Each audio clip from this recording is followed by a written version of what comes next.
perhatikan. Saya minta kamu perhatikan pembahasan ini. Karena pembahasan ini itu diserap dari beberapa bab dalam masalah sholat fikih. Dalam masalah fikih ya. Ketika ada orang sakit, kita ambil contoh si Nabil ini. Seumpama si Nabil ini sakit, maka kalau kita berbicara masalah ibadahnya, nanti akan berhubungan dengan banyak ibadah. Cuman yang paling dekat kita mulai dari sholat terlebih dahulu. Ya. Ketika si Nabil ini mau sholat, maka ada beberapa hal yang harus kita perhatikan. Yang pertama, orang sholat itu harus suci, tubuhnya suci, tempatnya suci, pakaiannya suci, harus suci. Maka ketika si Nabil ini sakit, lalu dia mau melaksanakan sholat, maka harus diperhatikan dulu, tubuhnya suci enggak? Suci dari najis, ya suci dari hadas. Harus diperhatikan si Nabil. Maka bagaimana kalau terjadi seumpama si Nabil ini dia tubuhnya najis? Karena mungkin karena sakit gak bisa yang mau mandi karena greges. Maka bagaimana? Kalau si Nabil ini tidak mungkin bersuci karena kondisinya kalau sampai mandi dia tambah parah sakitnya, maka bagaimana? Sholatnya lihurmatil wakti. Karena si Nabil tidak memenuhi persyaratan yaitu suci. Tubuhnya gak suci. Atau tubuhnya suci, pakaiannya suci, badannya suci. Sekarang yang dibahas tempatnya. Orang itu dikatakan tempatnya sholat itu ukurannya yang mana? Paham maksudnya? Kayak karpet ini. Nabil mau sholat. Yang dihitung tempatnya sholatnya Nabil ini yang mana? Yang dikatakan harus suci. Apa seluruh karpet ini harus suci?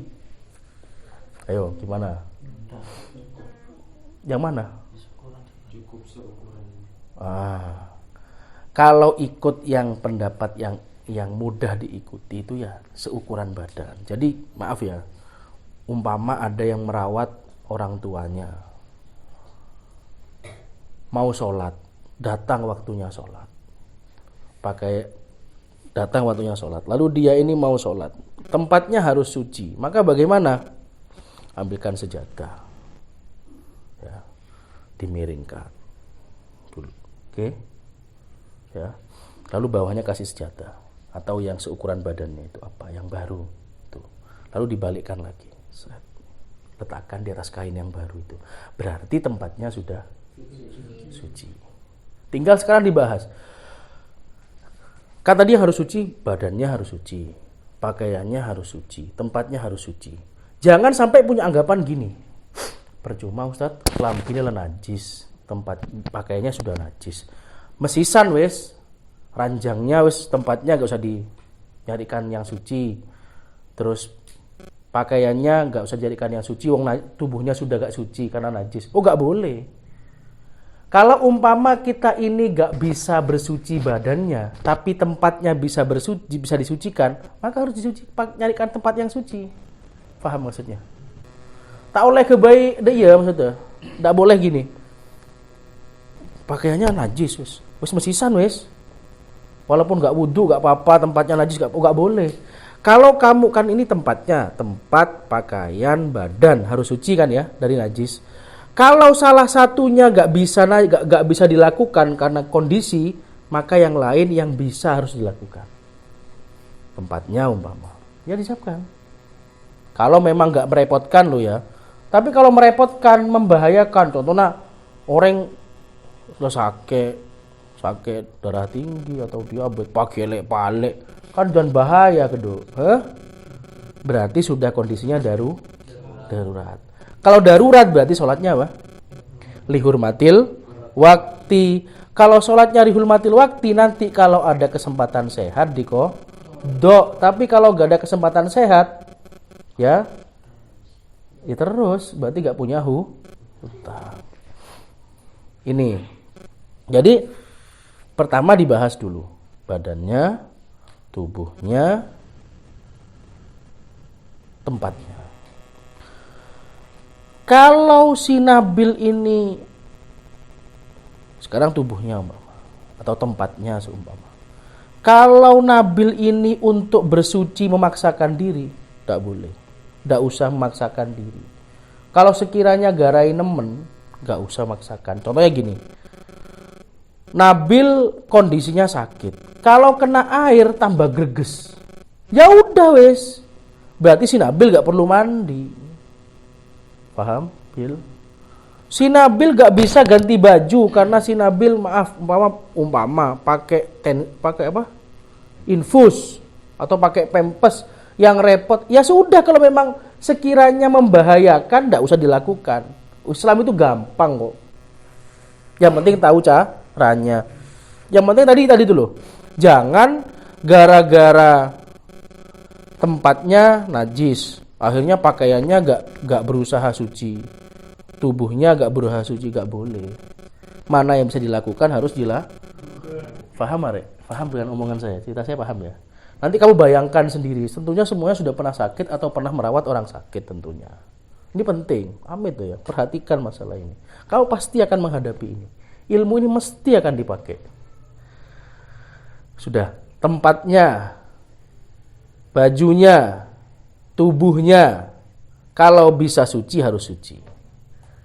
Yang kedua, auratnya harus tertutup. Auratnya sholat, berarti kalau digambarkan si Nabil sakit, lalu si Nabil ini mau waktunya sholat, maka Nabil harus menutup auratnya. Apanya auratnya? Dari pusar ke tapi yang di atas ini dianjurkan ditutup, ya. Berarti kalau orang perempuan bagaimana, Ustaz? Ya kalau bisa rukuhan. Kalau nggak bisa rukuhan, Ustaz, ya berarti lihurmatil wakti. Paham? Tak iso searukuhan. Ya berarti lihurmatil wakti, jajang aja. Jadi korona iso membahayakan. Begitu. Terus sudah ya, paham ya? Dalam rumah sakit.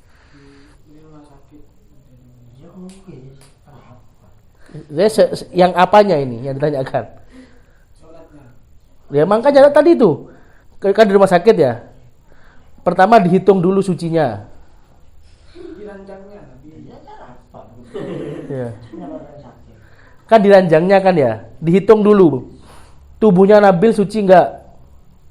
Bajunya Nabil suci enggak? Ranjangnya Nabil suci enggak? Mana yang bisa diambil untuk suci harus dilakukan. Kalau enggak ada yang bisa, ya lihurmatil wakti. Sudah gitu aja. Enak kan? Tapi enggak boleh moro-moro. Wes kalau kadung semesisan, enggak boleh. Harus ikhlako kade. Paham ya, Lip?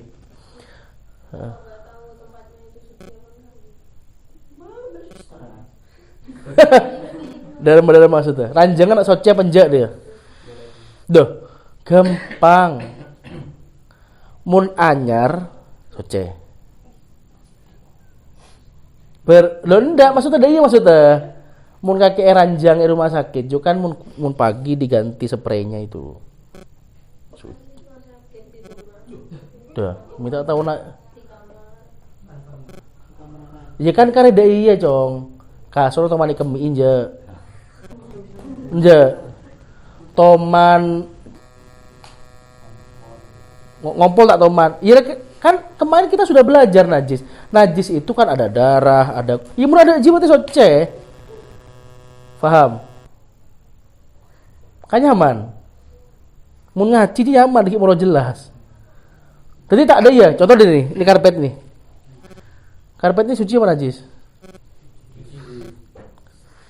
Kok tahu? Gak ada tanda-tanda najis.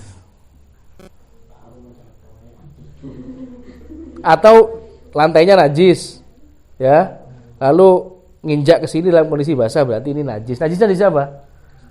Mutawassithah hukmiyah, karena najisnya tidak Bagaimana cara mensucikannya? Gampang, siram, selesai. Kayak gini, keramik nih. Keramik suci apa najis? Kalau najis, berarti najisnya hukmiyah karena nggak kelihatan kan? Tinggal disiram tok, suci sudah. Dah, kembali ke kasus ini ya. Gak usah bahas najis nanti panjang nih. Karena bahas yang merawat ini. Tubuhnya pertama, pakaian sudah dibahas itu. Yang berikutnya auratnya dilihat. Bisa ditutup nggak? Kalau bisa ditutup, harus ditutup. Yang berikutnya, harus dilihat. Bisa menghadap kiblat tidak? Kalau tidak bisa menghadap kiblat, menghadap kiblat berdiri, no. Kan nanti sholat itu ada yang berdiri, ada yang berdiri sambil duduk, kan bisa begitu, ada yang duduk. Nanti harus dilihat, menghadap kiblat bisa menghadap kiblat enggak. Kalau umpama rumah sakitnya ngadepnya ke utara selatan ranjangnya, terus apa aja nggak remah. Iya kalau di kepalanya di utara, kalau infusnya di selatan. Masa aja ngajak tong-tong orang sakit Surabaya. Ya kikirin ban Pak Suster mau menghadap ke barat ke timur.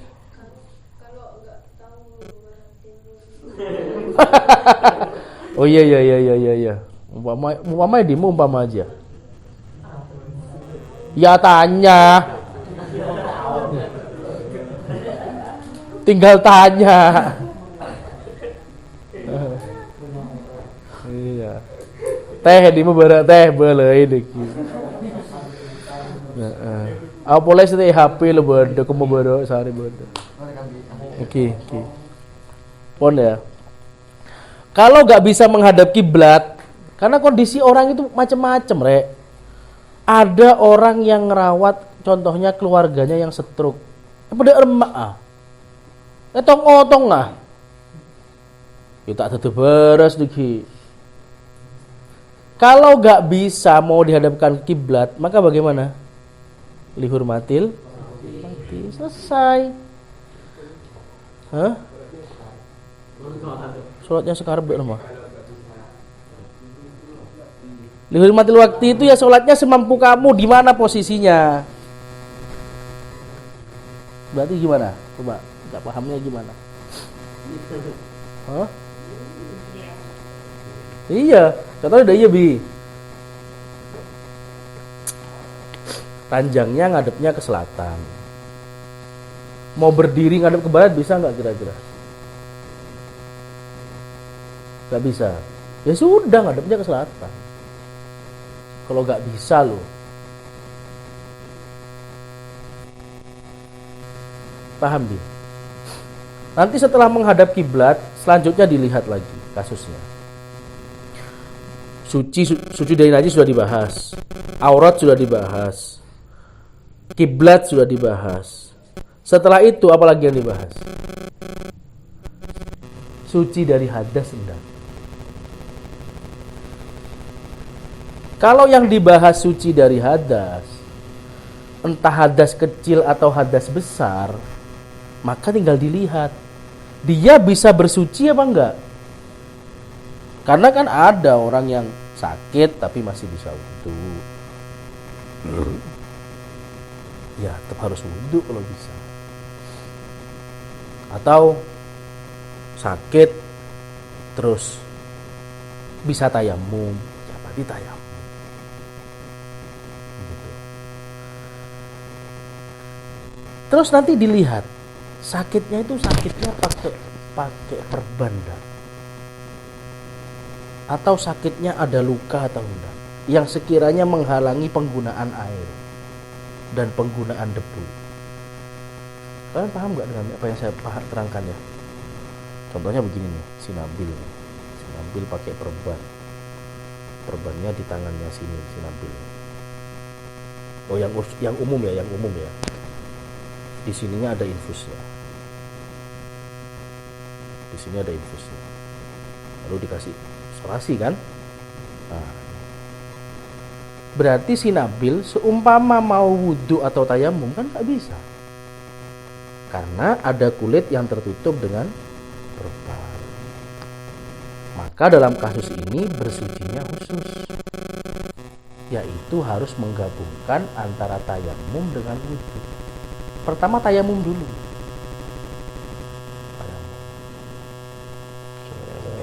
Kasih tahu cara tayamum ya.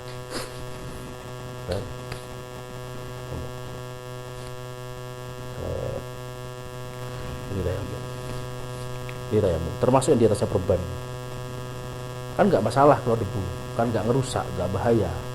Set, tidak tanya debunya di. Udah ya. Setelah itu anggota yang sehat dicuci pakai air. Kalau bisa. Paham?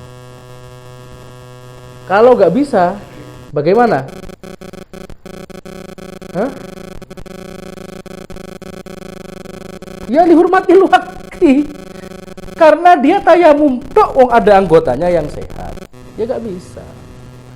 Nah, kalau nanti habis ditayamumi, anggotanya diwudui dengan diwudui, dia sholat. Sholatnya bagaimana Ustaz? Ikut pendapatnya Imam Nawawi. Bagaimana pendapatnya Imam Nawawi? Ya sudah, kamu tayamum dulu, setelah tayamum terus wudu yang sehat dibasuh, setelah itu yang diperban gak usah dibasuh, setelah itu ya sholat. Habis sholat bagaimana Ustaz? Ya sudah, gak perlu dikodoi. Kalau memang tidak ada hal lain yang membuat kamu harus kodok sholat. Contohnya, wudu kamu sudah berjalan dengan benar, sudah tayamum dulu terus wudu, tapi ternyata kamu bajunya najis. Berarti sholatmu lihurmatil waktu bukan gara-gara tayamummu, bukan gara-gara wudumu, tapi gara-gara bajumu yang najis. Maka kamu sholatnya harus lihurmatil waktu tetap. Paham Arif? Ya kalau nggak paham ini kalian harus tanya. Nah, nanti ini hubungannya dengan ya kamu sendiri. Ya kalau merawat orang tua kamu. Maaf loh, melas loh kalau nggak tahu. Paham Arif? Wes, ini masalah sholat. Oke. Penting. Kula pernah menemukan kasus ada orang gak sholat 2 bulan. Kenapa Ustaz kok gak sholat 2 bulan? Ya karena gak tahu caranya. Sudah ya. Ada lagi begini. Wes, sampai di sini dulu. Sebelum saya jelaskan jauh-jauh nanti kalian yang belum paham dari apa yang saya terangkan yang mana? Gimana Bil? Yang mana Bil? Aat yang mana Aat?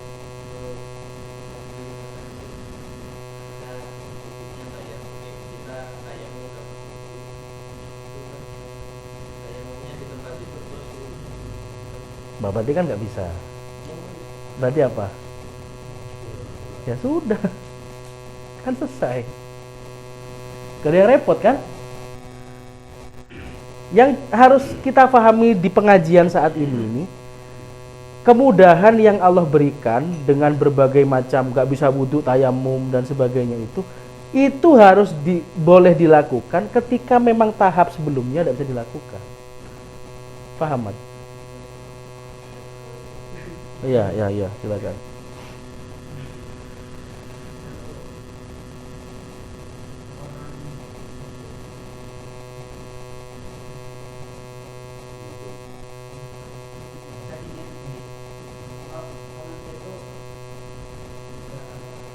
Gak sadar. Ya penyakit, terus hubungannya dengan apa ini? Saya mau tanya.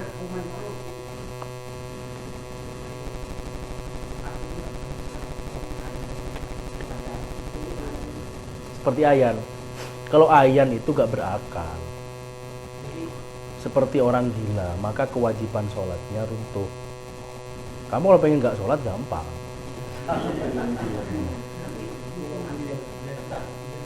Nah ya, pas kumat itu yang nggak wajib, begitu sadar ya harus wajib nanti dia. Enggak kalau orang gila, karena nggak punya kewajiban. Kalau orang gila harus kodok, berat bro. Kalau orang murtad harus kodok.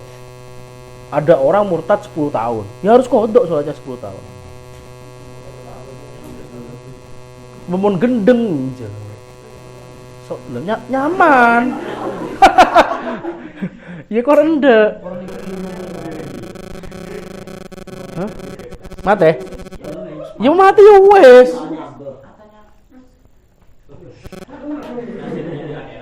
Oh.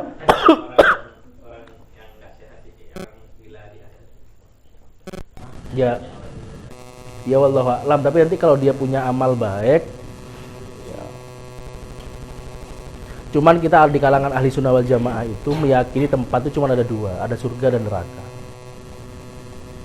Kalau ada orang di luar golongan kita itu yang meyakini ada tempat di antara surga dan neraka, tapi bukan kita itu. Boleh tengah dulu. Pada sedih, tapi bukan kita. Kalau kita ada surga dan neraka sudah. Kayak anak mati sebelum balik, maka di mana dia jadi wildan, jadi pelayan. Kalau orang gila, aku boleh dia orang lahir terus gendeng.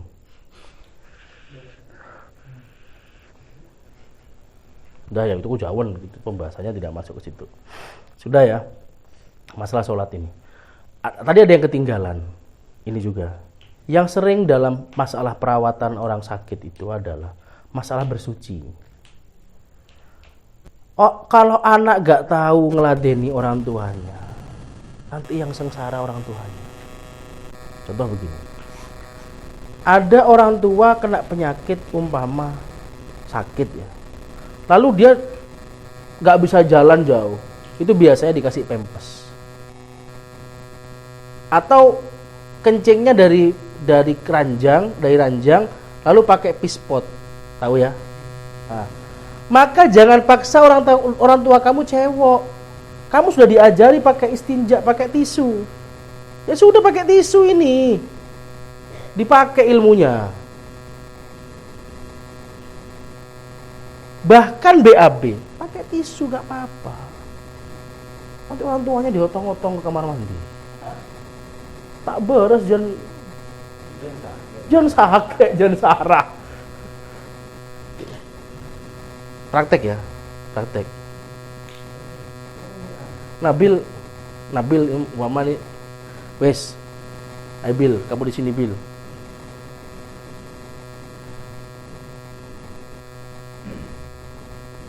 Nanti langsung tak tanyakan ya, kamu yang jawab ya, bukan saya yang jawab. Nih, si Nabil nih sakit. Pertama kali yang harus diperhatikan apanya? Kesuciannya. Kesucian apa saja? Badan, tempat, dan pakaian. Kalau ada yang salah satunya gak terpenuhi, maka bagaimana? Dihormatil waktu, tapi yang bisa dipenuhi harus dipenuhi. Yang kedua apa yang harus diperhatikan? Tempat. Apalagi yang diperhatikan? Auratnya sholat. Apalagi yang harus diperhatikan? Kiblat. Yang terakhir yang harus diperhatikan apa? Suci dari hadas. Kalau suci dari hadas, kalau umpama Nabil pakai perban bagaimana? Nabil pakai perban. Bagaimana ini cara bersucinya? Menggabungkan antara tayamum dan wudu. Jadi dia harus tayamum terlebih dahulu.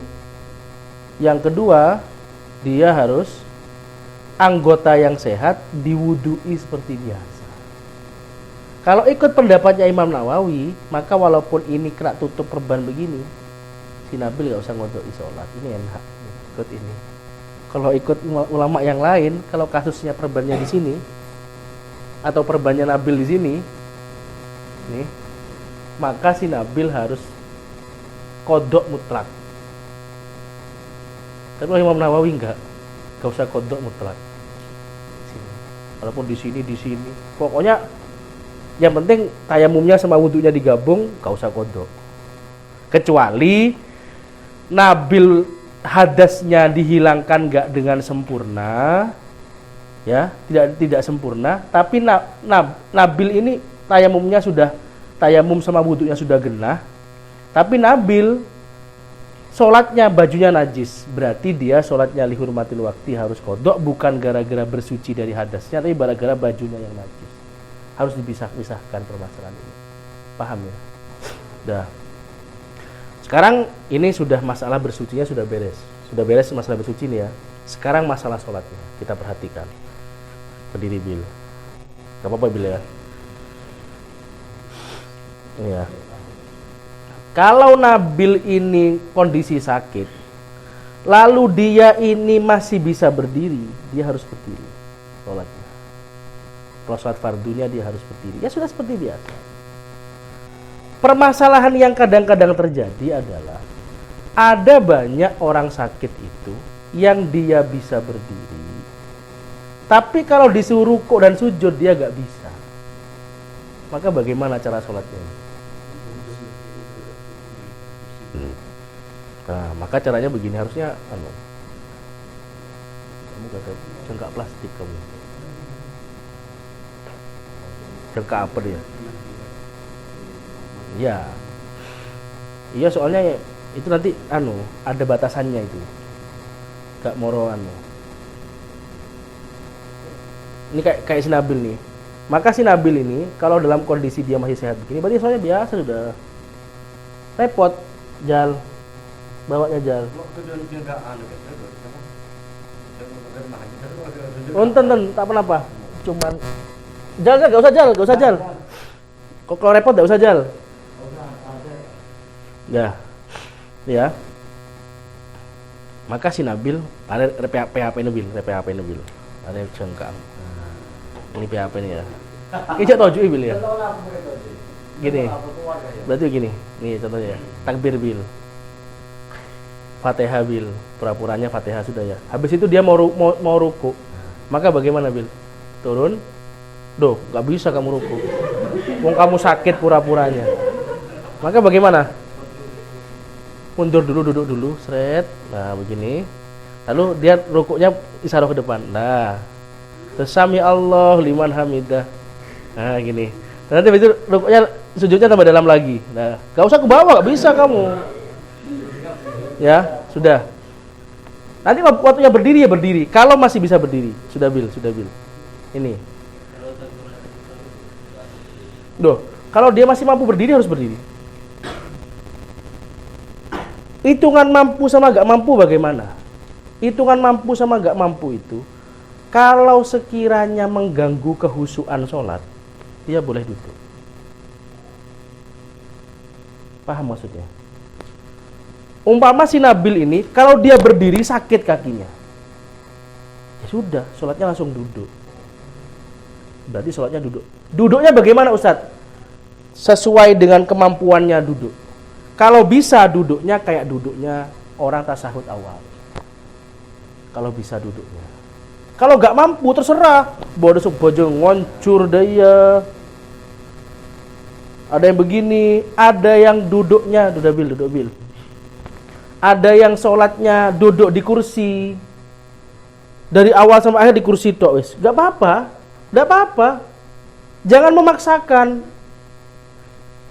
Gimana?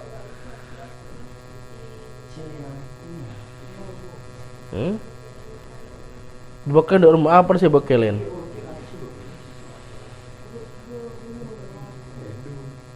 Kalau setelah ruku berdiri lagi apa enggak?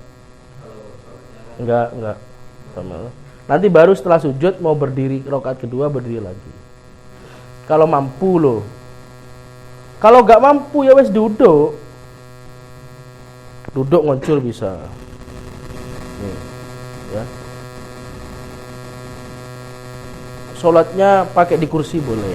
Kalau nggak mampu lagi, ini banyak loh kasus yang nggak mampu. Tidur Bil. Tidur. Ada kesana Bil, kepalanya di sini. Nah, ini. Tidur Bil. Itu jajannya dipinggirkan. Kalau nggak praktek gini nanti lupa. Udah aja ngadep kepalamu di sini dulu. Nih. Kalau dia nggak bisa, berarti dia sholatnya begini, miring ke sana Bil. Sana Bil. Nah, ini berarti dia posisinya sudah menghadap kiblat dia.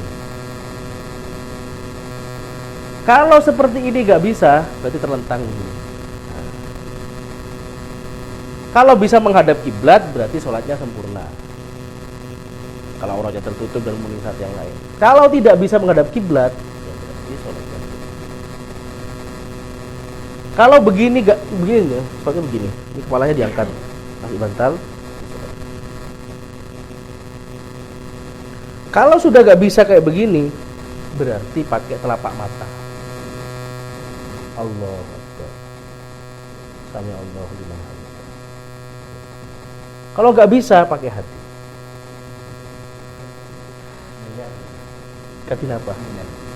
Menabiyat teh. Kini langsung abayang aki dan apa? Abayang aki takbir. Bismillahirrahmanirrahim. Oke. Ini ya saya bilang ya. Perhatikan saya. Kalau orang tua sudah parah, selama dia masih punya kesadaran, kok datang waktu sholat bilang maghrib, tore atau jam, iya teh. Biarkan beliau itu mendapatkan kemuliaan di masa-masa akhir. Mbah saya sakit, masuk maghrib tak bilang, bah maghrib sholat. Kamu harus ngerti kau.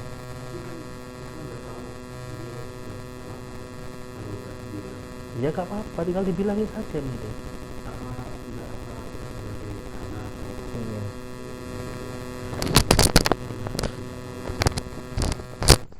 Oh gitu.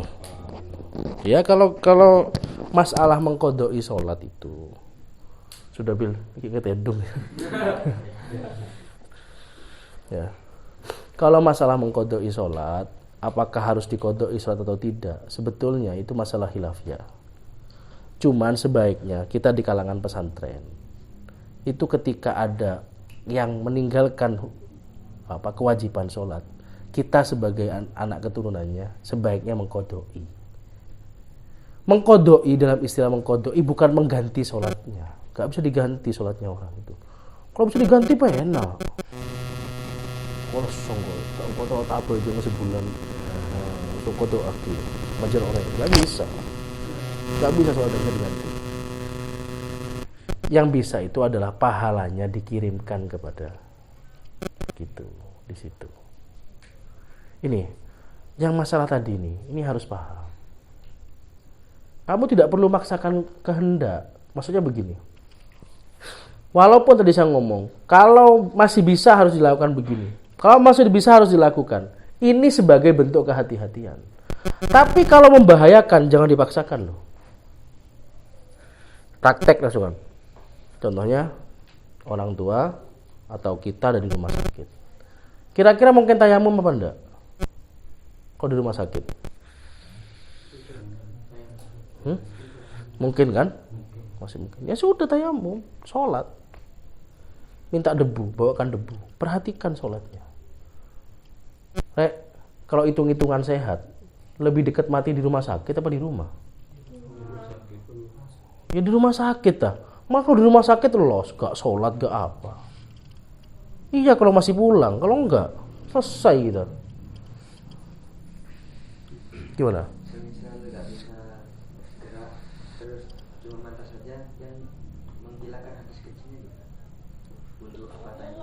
Ya kan nggak bisa, nggak bisa gerak.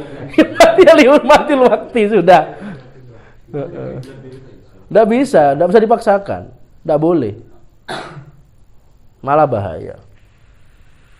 Nah itu harus menjadi perhatian masalah ini, Rek. Tenan ngerawat Amit ya.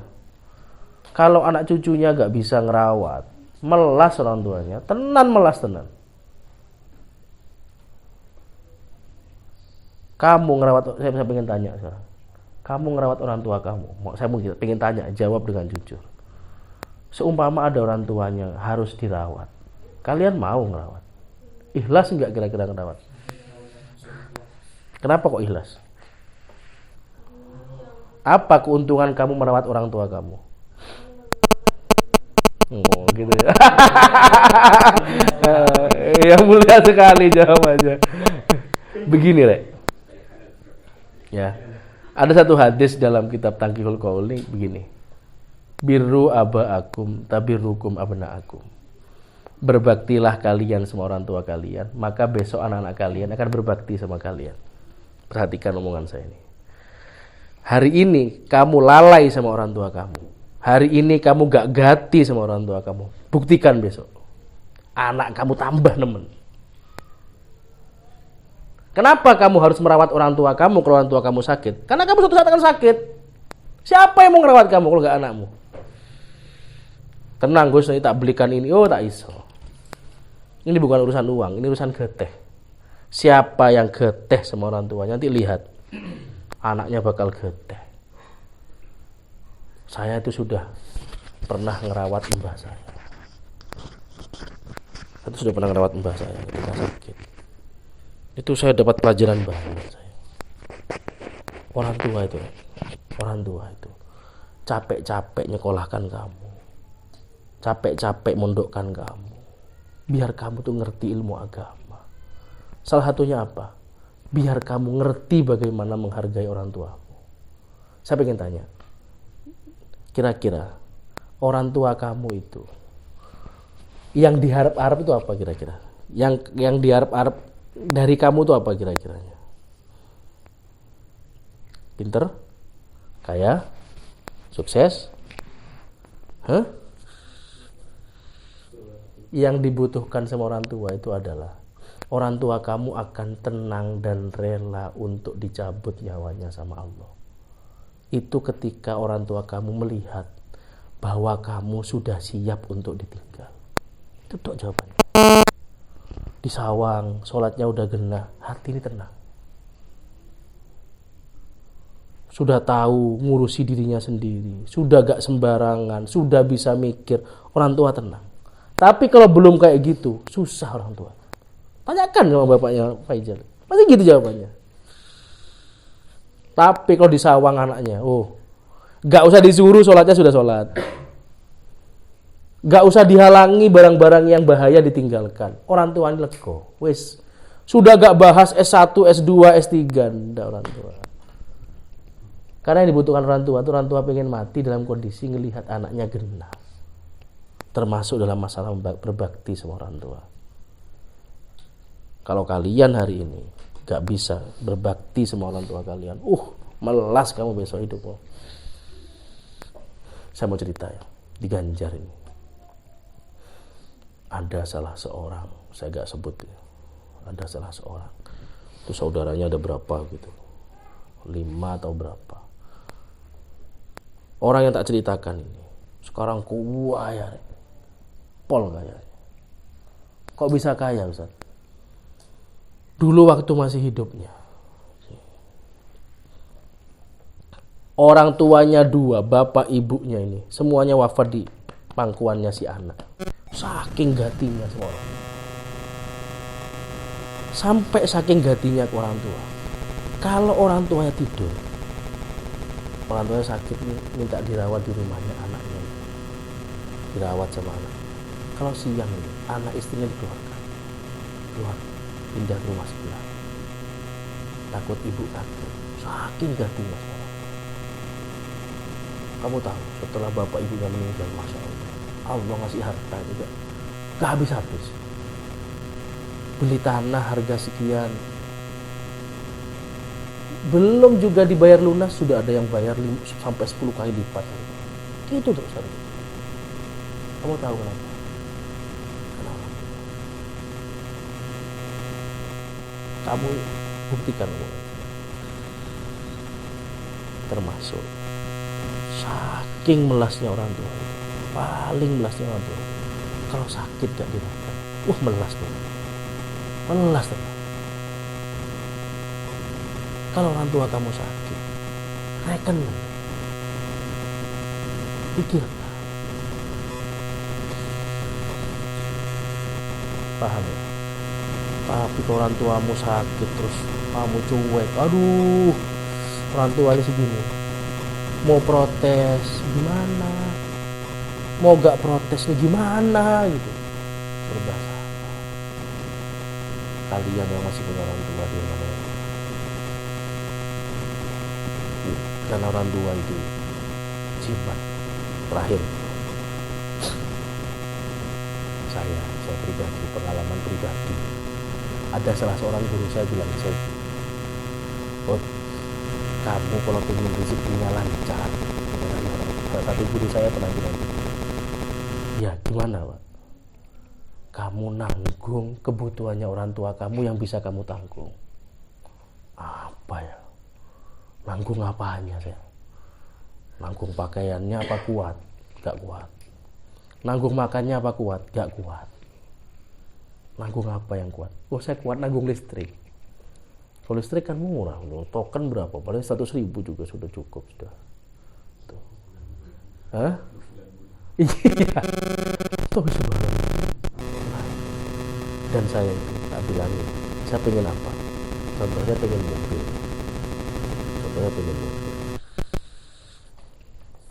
Saya ingat satu keterangan bahwa doanya orang tua itu sama dengan doanya Nabi.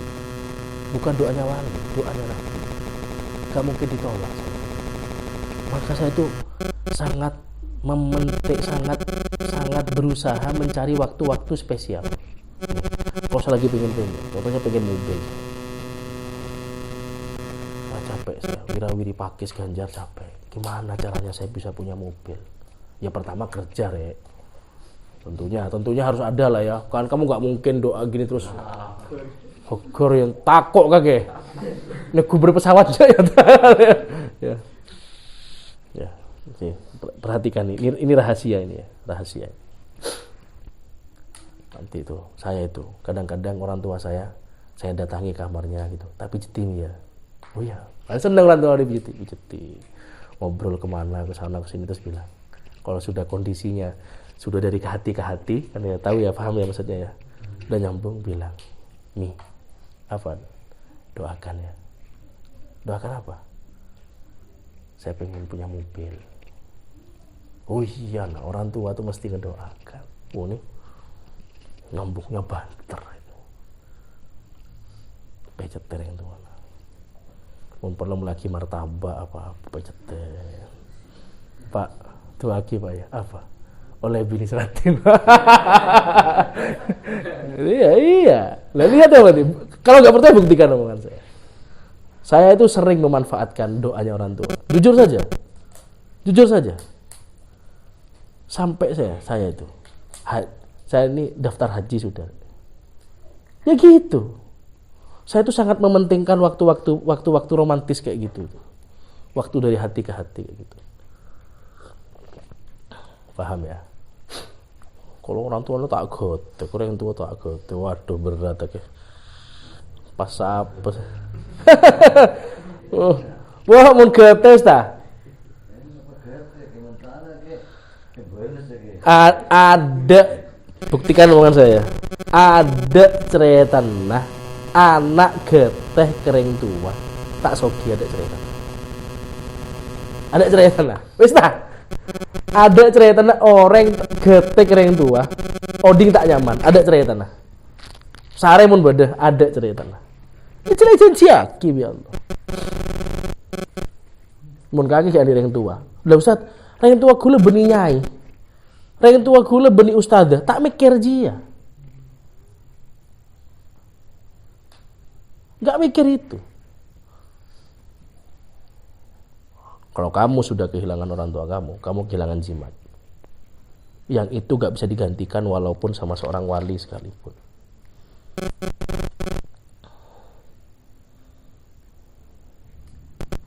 Gak bisa, mau diganti sama siapa? Habib Salim As-Satiri yang dikatakan sebagai Sultanul Ulama. Itu kalau diminta doa, Habib doakan saya gini. Kamu di rumah punya orang tua? Punya, pulang. Ngapain kamu ke saya? Pulang. Orang tua kamu masih ada. Minta doa sama orang tua kamu. Itu rek. Babon bener yang tua. Rotorot. Yang ku beli jimat pula. Bo jimat je teh.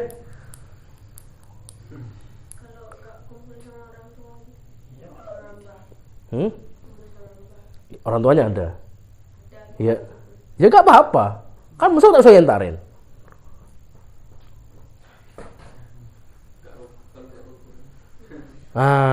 Kalau gak rukun bagaimana Ustaz? Ya kamu harus mikir. Rugi gak kamu? Orang tua itu jangankan yang baik sama kita, yang nggak baik sama kita loh, kita nggak boleh ngelawan.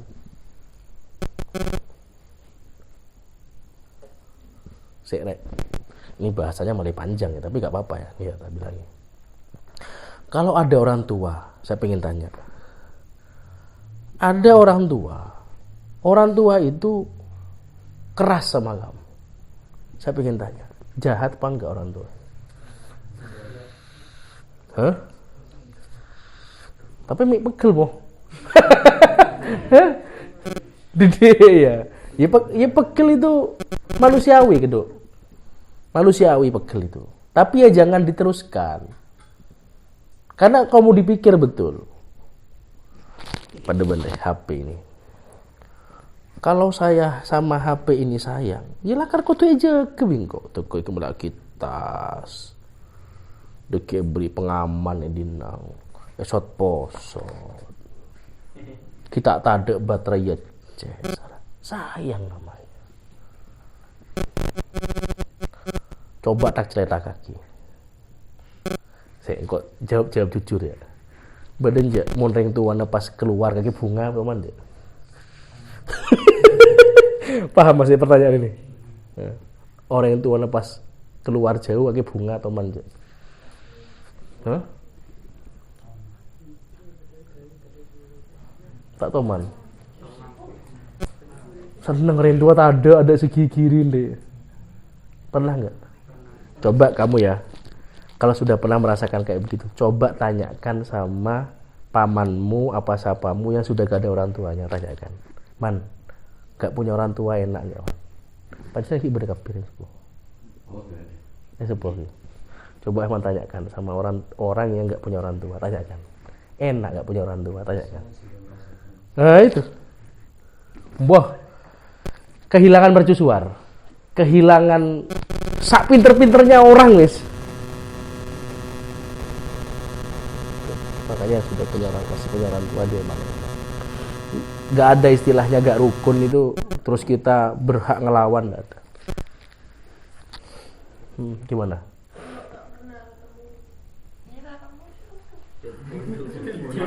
Paham saya, paham ya Jung. Terus kamu gak pernah nyari Jung?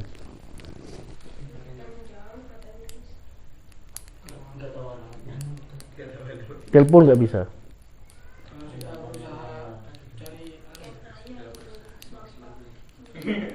Ya gak apa-apa Jung. Ya bapak juga gak apa-apa Jung, sama aja bapak sama ibu, sama-sama saktinya.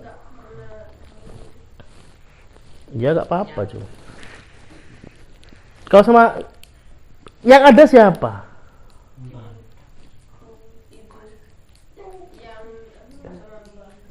Ibu kandung masih tahu. Ya sudah itu buat jimat. Entaren. Bikake. Ya tak apa-apa entaren. Melaki martabak. Male akrab. Tak regani. Tak regani. Ya wes.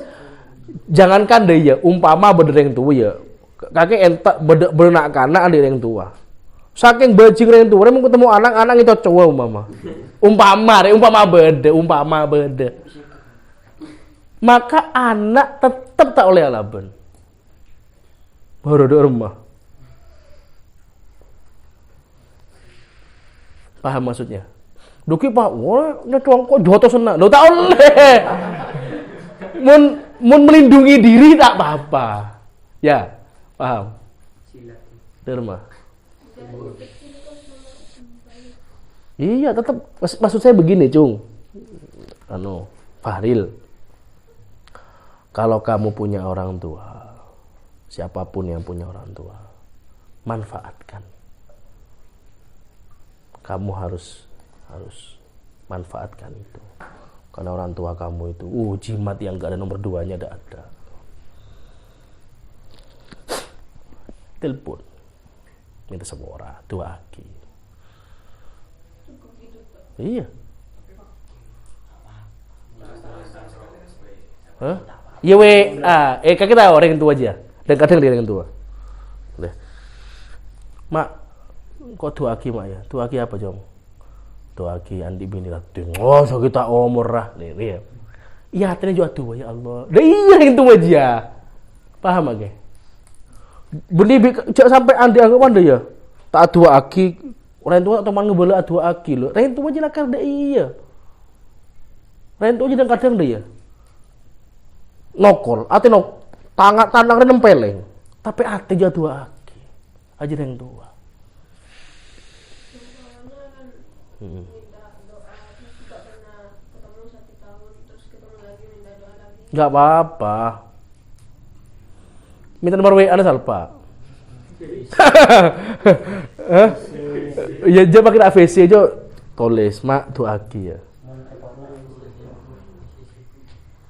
Enggak ada yang tua tak dua aki tak ada. Cimat aja. Cimat raja yang tua aja. Wali kalah. Yang lain. Nanti kalau belum paham ya masalah yang tadi saya bahas harus praktek sebetulnya. Nanti suatu saat kalau umpama ada yang sakit kita bisa konsultasi. Pak, saya ini ada yang sakit kayak gini, gimana merawatnya? Itu harus tuh. Kasihan kalau enggak melas. Paham ya?